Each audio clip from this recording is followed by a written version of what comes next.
At Cologne-Bonn Airport, the leading political representatives of the Federal Republic of Germany, headed by President Heinrich Lübke and Chancellor Ludwig Erhard, await the arrival of a prominent visitor from Africa.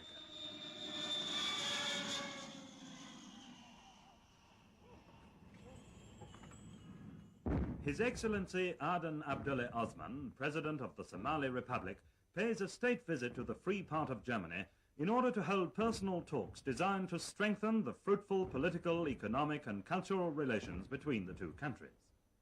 After a cordial welcome, at which members of the Somali embassy are also present, the national anthems of these two friendly powers are played.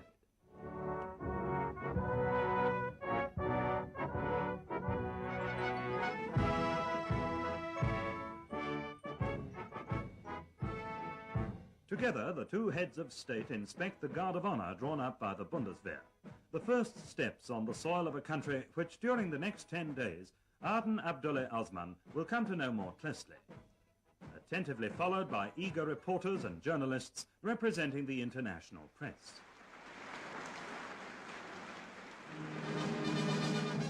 On the day of his arrival, the illustrious visitor, escorted by a police motorcycle unit, calls at the Palais Schaumburg in Bonn, the official residence of the Federal Chancellor.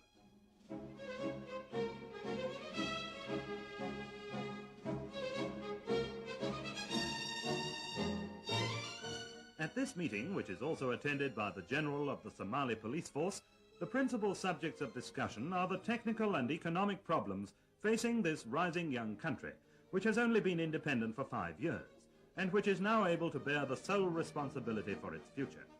Chancellor Erhard and President Osman, as well as ministers of the two governments, confirmed their mutual interest in further intensifying the present good cooperation. The visit of the African head of state to the German federal president and Frau Wilhelmine Lübke is marked by a spirit of mutual esteem.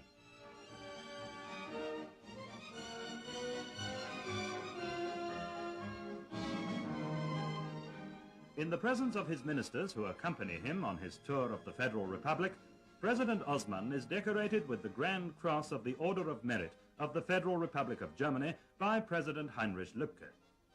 The German president is honored by the award of the Order of the Somali Star, presented to him by his African guest.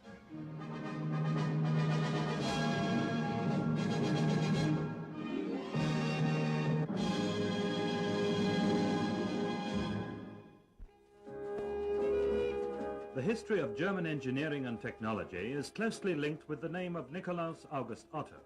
On the second day of his visit, the Somali president is shown round the Klöckner Humboldt Deutz works in Cologne, where 100 years ago the revolutionary development of the combustion engine first started. Here, the latest technical progress in the field of mechanical engineering is clearly visible, and its details are explained by the company's Director General, Dr. Jakob.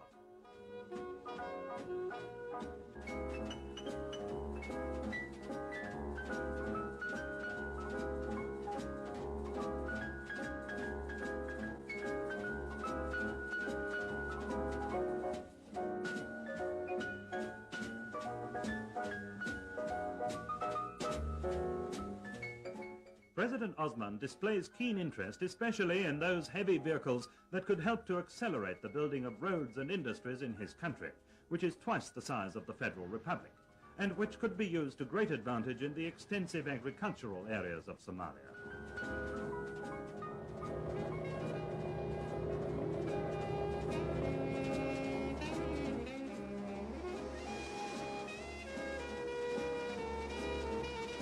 At the site of a great new bridge being built across Germany's largest river by leading Cologne industrial enterprises, the African visitors are able to study the plans as well as the rational road-building methods employed here. These are of vital importance in order to keep the ever-increasing traffic in the Federal Republic on the move.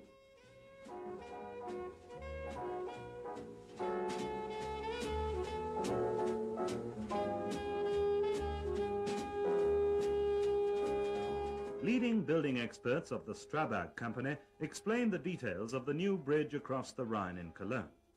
The German workers have their own way of thanking the African chief of state for his visit. The next day, The destination of the special train placed at the disposal of the African visitors by the Federal Railways is Wolfsburg, a town that has become the symbol of the Federal Republic as the world's second largest producer of motor vehicles. The Volkswagen factory, with its 48,000 employees, awaits President Osman.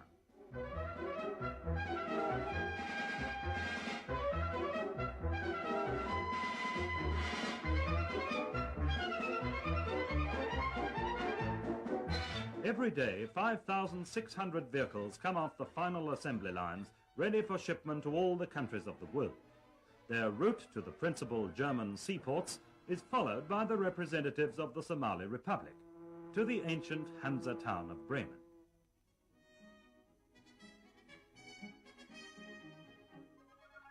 With an expert and critical eye, President Osman and his delegation study this full-scale model of the Bremen docks, and are thus able to compare their organization and installations with those in Mogadishu, the capital of their country on the Indian Ocean.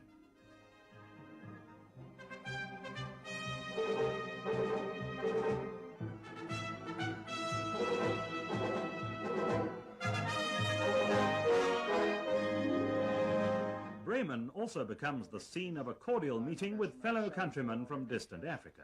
At the Air Training School of the German Lufthansa, the President is informed of the progress made in the training of future pilots from his country.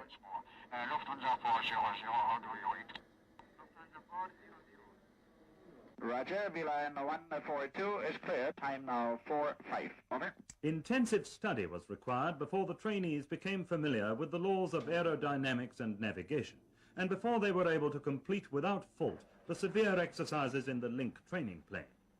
Then, with their German trainers at their side, they were able to demonstrate to the eminent African visitors takeoff and perfect low-flying exercises.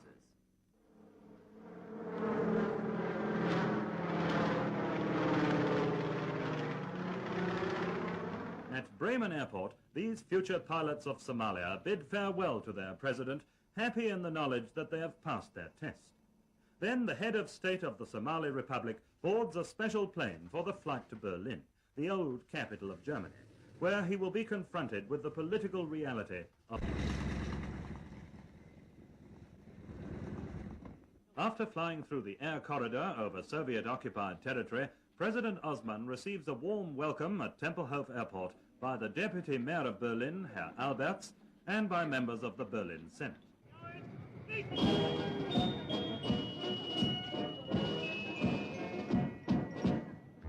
West Berlin receives the visitor from Africa with optimism and animation, with the pulsating traffic of a newly risen metropolis.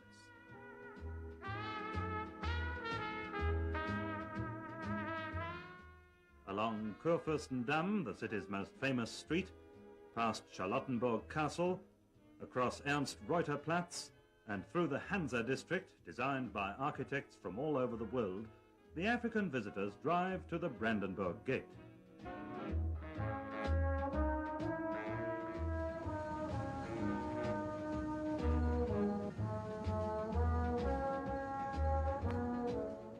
This symbol of national consciousness today signifies the unnatural division of Germany. Here at the wall erected by the communist rulers in East Berlin, freedom and the right of self-determination for 17 million Germans beyond the Iron Curtain come to an end. Here at this wall, which cuts the city in two, Germans are killed by the bullets of communist frontier guards, people who tried to escape from the tyranny of the Soviet-occupied zone of Germany to the freedom of West Berlin.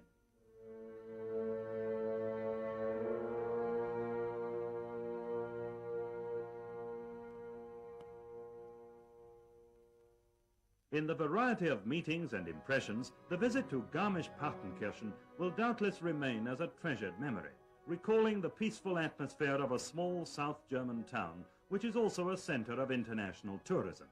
It's situated in Bavaria, on the northern edge of the Alps, and nearly 600 miles from Berlin. The gondola of a cable railway carries the guests from equatorial Africa to the top of the Zugspitze, 9,700 feet above sea level, and Germany's highest mountain.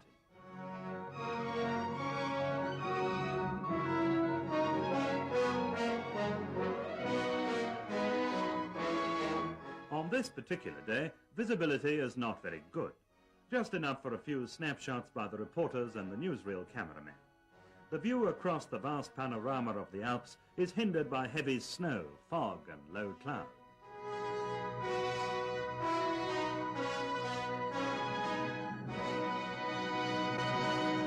Munich, the capital of Bavaria, makes up for it, however, and presents itself to President Osman and his delegation with all the signs of the commencement of spring.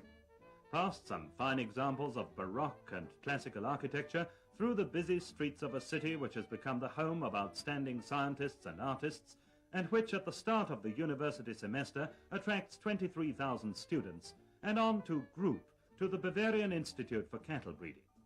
The Minister of Agriculture, Dr. Hundhammer, welcomes the Somali president and escorts him through the extensive grounds and modern research institutes.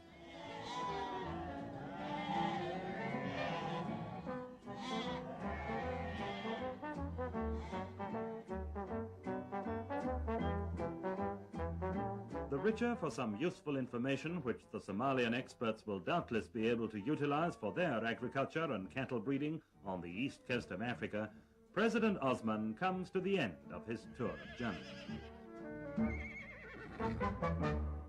At Munich airport, the Speaker of the Bavarian Parliament, Ludwig Hanauer, and Bavaria's Minister of Agriculture, Dr. Hundhammer, bid farewell to the President of the Somali Republic. Then His Excellency boards a special plane of the German Lufthansa. As he leaves German soil, President Aden Abdoulaye Osman is accompanied by the cordial wishes of the German people and their government for his personal well-being and a happy future for his country.